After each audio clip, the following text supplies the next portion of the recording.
बच्चों 2023 के सारे एग्जाम ऑलमोस्ट कंप्लीट हो चुके हैं। JEE Main, JEE advance, board exam सब कंप्लीट हो गए हैं। अब बच्चों तैयारी है आगे बढ़ने की और अब हमारा टारगेट है 2024 बच्चों।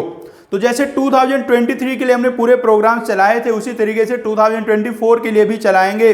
वो मेरे सारे बच्चे जिन्होंने 2023 में इन प्रोग्राम का हिस्सा रहे थे उन सब बच्चों ने मुझसे कहा सर हमने अपने जूनियर्स को बता दिया है इन प्रोग्राम्स के बारे में, लेकिन एक रिक्वेस्ट है कि लास्ट ईयर आपने प्रोग्राम थोड़े लेट स्टार्ट किए थे, इस बार थोड़ा जल्दी स्टार्ट कर दीजिएगा, ज़्यादा थोड़ा टाइम मिलेगा तो ज़्यादा बेनिफिट हो पाएगा बच्चों को। तो बिल्कुल उन्हीं की बातों का ध्यान रखते हुए हम प्रोग्राम इस बार थोड़ा जल्दी स्टार्ट करेंगे और धीरे धीरे आगे चलते जाएंगे। इस प्रोग्राम में सबसे पहले हम लोग पैटर्न को समझेंगे, पूरा पेपर एनालिसिस, रिजल्ट एनालिसिस करेंगे और किस मार्क्स में मतलब कितने रैंक आती है और कितने मार्क्स आने पे या कितनी रैंक आने पे कौन सा कॉलेज मिल सकता है, ये सब पूरा डिटेल में आपको डिस्कस किया जाएगा। साथ साथ आपके जो प्रीवियस एग्जाम हुए हैं जेई एडवांस और जेई मेंस के, उन सब के क्वेश्चन तो इंक्लूड रहेंगे ही। उसके अलावा जो भी टॉपिक्स आप बताएंगे, जो भी टॉपिक्स में आपको प्रॉब्लम है आप उनको डिस्कस करवाना चाहते हैं, वो सब टॉपिक भी डिस्कस करेंगे। तो आपको जुड़े रहना है पूरे प्रोग्राम में और जो भी बच्चे हैं आपके जानकार वाले सबके साथ शेयर करना है इस प्रोग्राम को। बिल्कुल फ्री ऑफ कॉस्ट प्रोग्राम है, कोई खर्चा नहीं आने वाला है और बेनिफिट बहुत ज़्यादा होने वाला है। जो भी बच्चे जुड़े थे प्रोग्राम से उनसे आप फीडबैक लेंगे तो आपको पता चलेगा। तो बच्चों शुरुआत में जो सबसे पहले बच्चों की डिमांड आई है कि सबसे जरूरी और सबसे पहले क्या बताना है बच्चों का, सबसे पहले तो पूछना था ये बताओ जेई एडवांस में कितने मार्क्स में कितनी रैंक आ रही है, ये सबसे पहले बताओ जिससे कि हम टारगेट कर पाएं कि हमें इतनी रैंक लाने के लिए कितने मार्क्स लाने पड़ेंगे। तो आज सबसे पहले आपके सामने मैं उपस्थित हुआ हूं वही सब बताने के लिए। तो आइए देखते हैं जेई एडवांस 2023 में रैंक वर्सेस मार्क्स क्या रहा है। भाई इस बार जो रैंक 1 हमारा आया है, रैंक 1 वाले बच्चे हमेशा ही होशियार होते हैं, इस बार भी काफी खतरनाक बच्चा था। रैंक 1 वाले के आए हैं बच्चों 341 मार्क्स। आपको पता होगा जो टोटल पेपर था वो 360 मार्क्स का था, दोनों पेपर को मिला के 360 का था, तो टॉपर के 341 आए हैं। आप इजिली मार्क्स को समझ पाए जी कितने मार्क्स का मतलब क्या रहता है, इसलिए मैंने परसेंटेज भी कैलकुलेट करके रखा है। तो इसका परसेंटेज बैठेगा 94.7। तो रैंक 1 जो टॉपर बच्चा अपना है उसके 341 मार्क्स आए हैं और 94.7 उसका परसेंटेज है।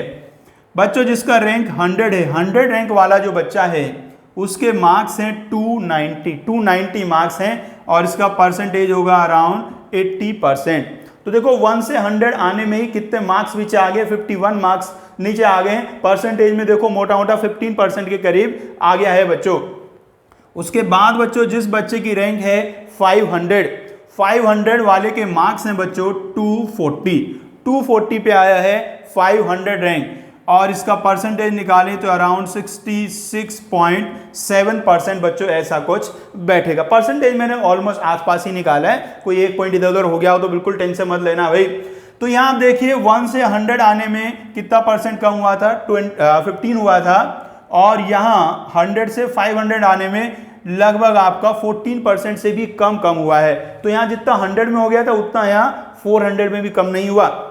आगे आप देखेंगे तो ये जो डिफरेंस है मार्क्स का कहो या परसेंटेज का रहो बहुत कम चेंज होगा और रैंक बहुत तेजी से चेंज होगी।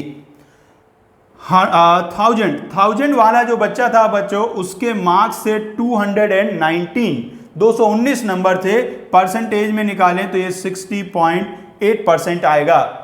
उसके बाद बच्चों 2001 या 2000 ही कह लेता हूं, एक से क्या फर्क पड़ना है क्योंकि रे एक ही सेम मार्क्स पे बहुत सारे बच्चे होते हैं। इसके बच्चों मार्क्स आए थे 190 पे 2000 रैंक आई है, परसेंटेज में निकालो तो ये 52.7% आता है। उसके बाद बच्चों 3000 जो रैंक रहा है वो 173 मार्क्स पे रहा और इसका परसेंटेज अराउंड 48 बच्चों रहा है। मैं बच्चों को अक्सर बताता हूं कि बच्चों 3% पे फोकस कर लो, 3% मेन होती हैं और वो 3% कौन सी मैं बच्चों को बताता हूं। सबसे पहला परसेंटेज है 30% मतलब सिलेक्शन। यदि आपका 30% आया वो जेई मेंस हो जेई एडवांस हो सिलेक्शन होगा। और सिलेक्शन हो, खाली सिलेक्शन नहीं, आपका जेईई एडवांस में तो 30% पे आपको कॉलेज भी मिल जाएगा। अब कैसा मिलेगा वो अलग बात है, लेकिन मिल जाएगा। उसके बाद जो दूसरा परसेंटेज मैं बताता हूं बच्चों को, वो है 50%। 50% का मतलब आपकी एक अच्छी सी रैंक आएगी और आपको एक अच्छा कॉलेज मिलेगा, एक अच्छा कॉलेज में बहुत अच्छी ब्रांच मिलेगी। और तीसरी होती है बच्चों 70%।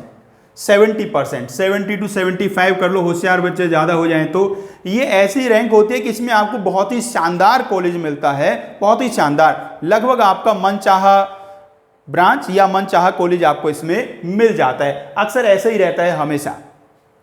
तो जैसे यहां देखिए, ये मैं 50% की यदि बात करूं तो 50% में आपकी रैंक आ रही है 2000 और 3000 के बीच में आ रही है। ये बहुत अच्छी रैंक होती है। तो 2000 से 3000 के बीच में आपको बहुत अच्छा कॉलेज, बहुत अच्छा आईआईटी मिल जाएगा और उसमें ठीक ठाक सी ब्रांच आपको मिल जाएगी बच्चों। 70% की बात करूं तो 70% में जो आपकी रैंक आएगी 100 और 500 के बीच में आ रही है।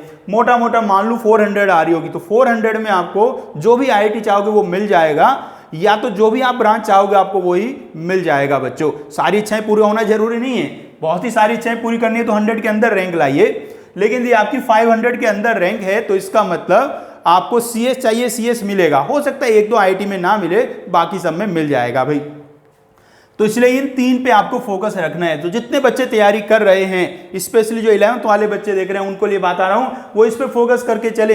पहले आपको 30% मार्क्स मेंटेन करने हैं आपके टेस्ट में, फिर उनको 50 तक लेके जाना है और फिर उनको 70 तक लेके जाना है। यदि 70 पे आप आ गए हैं, इसका मतलब बहुत शानदार रैंक लाने वाले हैं और आप कितना भी ला सकते हैं आगे। लेकिन वो मेंटेन करना है बच्चों, ध्यान से सुनो, मेंटेन करना है। ऐसा नहीं एक पेपर में आगे 70% 80%, दूसरे में आ रहे हैं 20%, वो नहीं, मेंटेन करना है। मेंटेन का मतलब 70 मेंटेन होने का मतलब कि आपकी जो रेंज रहेगी वो 65 से 75 में है, 65 से नीचे नहीं जा रहे आप कभी भी, तो हम कहेंगे कि आपने 70% पे मेंटेन किया है।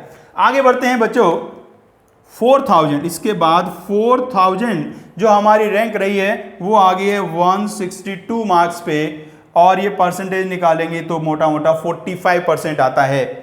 5000 मेरे बच्चों जो रैंक आई है वो आई है 153 मार्क्स पे और परसेंटेज अराउंड 42.5 आएगा। अब ध्यान दीजिएगा बच्चों, यहां देखो 1000 रैंक में कितने मार्क्स गए? सिर्फ 9 मार्क्स। तो 9 मार्क्स पे 1000 रैंक चली गई है। यहां आप देख रहे थे 51 मार्क्स पे कितनी रैंक गई है, फिर 100 रैंक गई है। तो यहां नीचे जाके जो डिफरेंस होगा वो बहुत कम हो जाता है। मतलब यदि आप इस कैटेगरी में आते हैं और आपका मान लो एक सवाल गलत हो जाए या 2 सवाल गलत हो जाए तो आपकी रैंक में हजारों का डिफरेंस आ जाता है। और अभी तो अच्छी रैंक चल रही हैं, 5000 पे ही आए भाई, रैंक तो और बहुत आगे तक आगे हैं।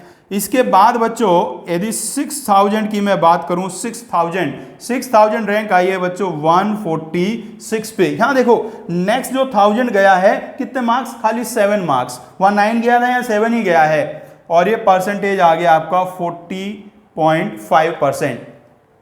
इसके बाद मेरे बच्चों जो 7000 रैंक आई है वो आई है 140 मार्क्स पे। 140 मार्क्स मतलब हो गया 38.9%। ऐसा बच्चों आया है। और थोड़ा आगे बताते हैं कि और आगे आगे कैसे आए हैं, इधर मैं आपको बता देता हूं जी। और 7000 के आगे जा चुके हैं आप। अब 8000 की बात करते हैं मेरे बच्चों। 8000 जो रैंक आई है वो 134 मार्क्स पे आई है और इसका परसेंटेज निकालोगे तो अराउंड 37.2% आता है बच्चों। अब देखिए कितने कम कम नंबर जा रहे हैं। यहाँ 6 मार्क्स गए, ऊपर वाले में 6 मार्क्स गए थे, 1000 रैंक गई। यहाँ भी 6 पे 1000 रैंक जा रही है। मतलब समझ लो 6 मार्क्स के डिफरेंस से 1000 रैंक का डिफरेंस आ रहा है। 9000 रैंक बच्चों रही है 129 मार्क्स पे। देख लो यहाँ तो 5 ही हो गया, डिफरेंस कम होता जा रहा है। 5 नंबर पे 1000 रैंक चली गई है। कितने इंपॉर्टेंट है नंबर, ध्यान से समझो। एक एक सवाल कितना इंपॉर्टेंट होता है। इस पे परसेंटेज निकालेंगे तो अराउंड 35.8% आता है। 10,000 रैंक आई है 124 मार्क्स पे, परसेंटेज निकालो तो 34.4% बच्चों बन रहा है। तो देखिए 10,000 रैंक 34% पे आ चुकी है। और आपको पता है आईआईटी में सीट्स कितनी हैं? 16,000 से ज़्यादा हैं भाई, लगभग 16,500 सीट्स हैं।